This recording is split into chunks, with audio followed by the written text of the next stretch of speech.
안녕하세요, 이동호입니다. 히브리서 11장으로 본 믿음편 네 번째 시간인데요. 우리가 성경을 보면서 믿음하면 떠오르는 사람이 있습니다. 믿음의 조상, 열국의 아비, 누군지 아시겠죠? 아브라함입니다. 물론 앞서 언급된 인물들도 대단한 믿음을 보여주는데요. 각자가 처한 상황과 시대만 다를 뿐 믿음에는 크고 작음이 없습니다. 사실 이것은 모두 그리스도의 믿음을 보여주는데요. 이것에 대해서 계속해서 나누겠습니다. 이 시간에는 혈연적으로는 이스라엘의 조상이며 또한 영적으로는 믿음의 조상이 되는 아브라함에 대해서 살펴보겠습니다. 성경에서 아브라함의 등장은 구속사적 의미에서 중요한 위치를 차지하고 있습니다. 창세기 1장부터 11장까지 창조와 타락, 노아의 홍수, 그리고 바벨탑 사건 등 축약적으로 사건들을 기록하고 있는데요. 여기서 성경은 인간의 부패함을 여실히 보여줍니다. 멸망당할 수밖에 없는 존재라는 것을 가르쳐주고 있는 것이죠. 그러나 하나님의 뜻은 심판이 아니라 구원을 이루시는 겁니다. 하나님은 구원의 언약을 체결하시기 위해서 세상과 구별하여 한 가문을 세우시게 되는데요. 그것이 바로 아브라함입니다. 히브리서 기자는 아브라함의 믿음과 관련된 첫 그림으로 아브라함이 하나님으로부터 부르심을 받았을 때 갈 바를 알지 못하고 장래 유업으로 받을 땅으로 나간 것을 소개하고 있습니다. 창세기 12장 1절에서는 하나님이 아브라함에게 나타나셔서 내가 있는 곳은 우상을 숭배하는 곳이니까 그곳을 떠나서 내가 거룩하게 여기는 곳으로 가라, 이렇게 말씀하셨다고 봅니다. 우리는 아브라함이 이 말씀을 듣고 순종해서 갈대아 우르를 떠나 가나안 땅에 들어갔다고 생각을 하는 거죠. 이것은 이스라엘의 역사이지만 우리는 문자로 보고 표면적인 이해를 가지고 있을 뿐입니다. 아브라함이 보여준 것은 단순히 갈대아 우르를 떠나 새로운 장소로 간 것이 아닙니다. 이것은 말씀을 따라가는 믿음의 여정이 되며 우리로 하여금 그리스도의 믿음으로 나아가 하나님께서 약속하신 그 땅에 서는 것이 무엇인지를 가르쳐주고 있는 겁니다. 하나님께서 약속하신 그 땅이라고 해서 가나안 땅만 생각하시면 안 됩니다. 이사야 1장 2절에서 하늘이여 들으라, 땅이여 귀를 기울이라고 했는데요. 정말 하늘과 땅에게 말씀하신 것일까요? 하늘과 땅은 모두 이스라엘을 가리키는 것이고 교회들을 가리키는 겁니다.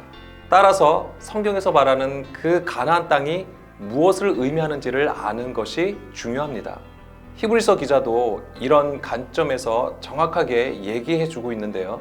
히브리서 11장 9절에서 아브라함은 하나님께서 약속하신 그 땅으로 들어갔지만 이방의 땅에 있는 것 같이 약속의 땅에 거류하였다고 했습니다. 하나님께서 약속하신 그 땅, 가나안 땅이잖아요. 그 땅에 들어간 겁니다. 사실 이것도 대단한 것인데요. 그 당시 친척과 고향을 떠난다는 것은 쉬운 일이 아닙니다. 자기 목숨을 내놓는 것과 같은 것입니다. 지금처럼 교통이 좋거나 치안이 좋아서 안전하게 여행할 수 있었던 때가 아니었습니다. 아브라함은 인간의 풍요로움을 버리고 천막 생활을 하게 된 것인데 말씀을 따라가는 동안 천막을 치고 거두는 행위를 반복해서 가나안 땅에 들어간 것입니다. 이것은 자기의 집을 부수고 다시 세우는 것으로 날마다 자기를 부인하는 것을 보여줍니다. 이것은 말씀을 따라가는 십자가의 도가 무엇인지를 보여주는 그림이 됩니다. 아브라함은 하나님의 말씀을 따라 그 가나안 땅에 들어갔는데 나그네와 같이 거류했다고 했습니다. 왜 그랬을까요? 그는 무엇을 보았을까요? 히브리서 11장 10절입니다. 아브라함은 하나님이 계획하시고 지으실 터가 있는 성을 구하고 기다렸다고 적고 있습니다. 아브라함이 바라고 구했던 하나님이 계획하시고 지으실 터가 있는 성, 이것은 무엇일까요? 우리가 이 땅에서 보는 것은 예루살렘 성이 됩니다.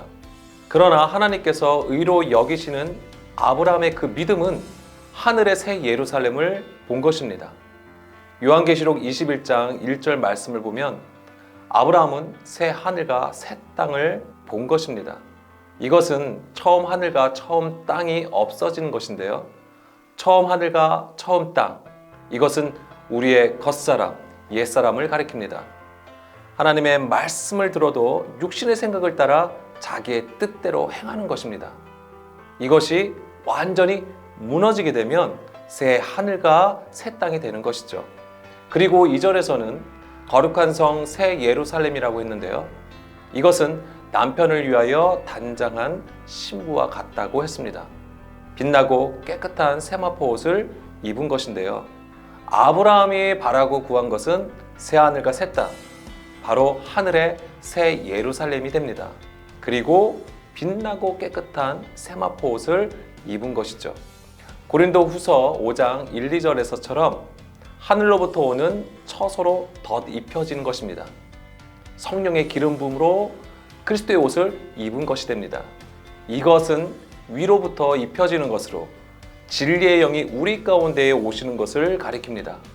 이것이 바로 아브라함이 바랐던 장래의 유업으로 받을 땅이며 하나님께서 약속하신 땅이 됩니다. 아브라함은 갈대아 우르에서 하나님의 부르심을 받게 됩니다. 이것은 어둠 가운데에 빛으로 임하신 하나님의 은혜를 말하는데요. 갈대아 우르는 우상을 숭배하는 곳이었습니다. 혼돈과 공허, 흑암과 기품이 있는 곳인데 그곳에 빛을 비춰주신 겁니다. 그리고 빛과 어둠을 구분하시게 되는데요. 그것이 아브라함에게는 너의 고향과 친척과 아버지의 집을 떠나는 것이 됩니다. 이 말씀을 듣고 순종할 때 낮과 밤이 구분되어 거룩하게 되는 것입니다. 낮이란 예수님과 함께 동행하는 것을 말합니다. 빛 가운데 거하는 것이죠. 에베소서 5장 13절에서는 책망을 받는 모든 것은 빛으로 말미암아 드러나나니 드러나는 것마다 빛이라고 했습니다. 세상의 빛이 되기 위해서는 그냥 예수님을 믿고 착한 일을 해서 되어지는 것이 아닙니다. 우리가 주의 말씀으로 책망을 받을 때 그 책망이 빛이 된다고 말하고 있는 거죠. 이것이 아브라함에게는 고향과 친척과 아버지의 집을 떠나는 것으로 보여진 것이고 본질적으로는 주의 말씀을 듣고 따라간 것이 됩니다.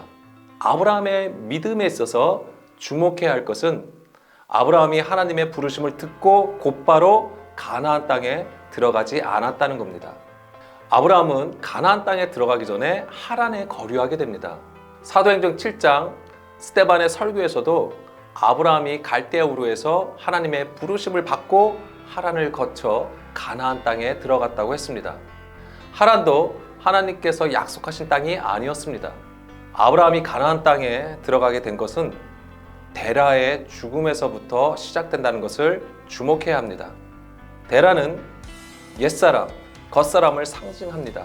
이런 구조는 가나안 땅에 들어가는 것을 방해할 뿐이죠. 아브라함이 가나안 땅에 들어가려면 그 장애물을 제거해야 하는 것입니다. 그것이 바로 데라의 죽음이었습니다. 데라의 죽음 이후에 아브라함의 이야기는 시작되는 겁니다. 아브라함의 믿음과 관련해서 좀 더 자세한 것은 다음 영상으로 뵙겠습니다. 지금까지 나눈 것을 정리하겠습니다. 아브라함은 하나님의 은혜로 하나님의 영광을 보게 되어 갈대아 우르에서 나오게 됩니다. 아브라함의 믿음은 하나님께서 약속하신 그 땅으로 간 것을 보여주고 있습니다. 어떻게 갔을까요? 하나님의 말씀을 따라간 것입니다. 창세기 12장 4절에서 말씀을 따라갔다고 했는데요. 이것은 주의 음성을 듣고 깨달은 것을 의미합니다. 표면적으로 듣는 것을 말하고 있는 것이 아닙니다. 반드시 영과 생명으로 들어서 어둠에서 빛으로 구분되어 세워져야 하는 것입니다. 이런 과정은 결코 순탄하지 않습니다. 하나님의 책망하심이 있고 거기에는 우리의 탄식이 있는 것입니다. 철저히 자기를 부인하고 주의 뜻을 구하는 믿음의 인내가 필요한 것입니다. 따라서 성경에서 말하는 가나안 땅 입성은 그리스도 안에 거하는 것과 그 안에서 성령의 가르침을 받는 것입니다. 아브라함이 바라고 구했던 새 예루살렘은 반석 위에 지은 집을 가리키는데요. 그리스도의 터 위에 집을 세울 때 그것은 하나님의 영이 거하시는 성전이 됩니다. 아브라함이 가나안 땅에 들어갔어도 나그네가 되어 새 예루살렘 성을 구한 것처럼 우리도 오늘 주의 음성을 듣는 갈급한 심령이 되어 부족함이 없기를 소망해 봅니다. 감사합니다.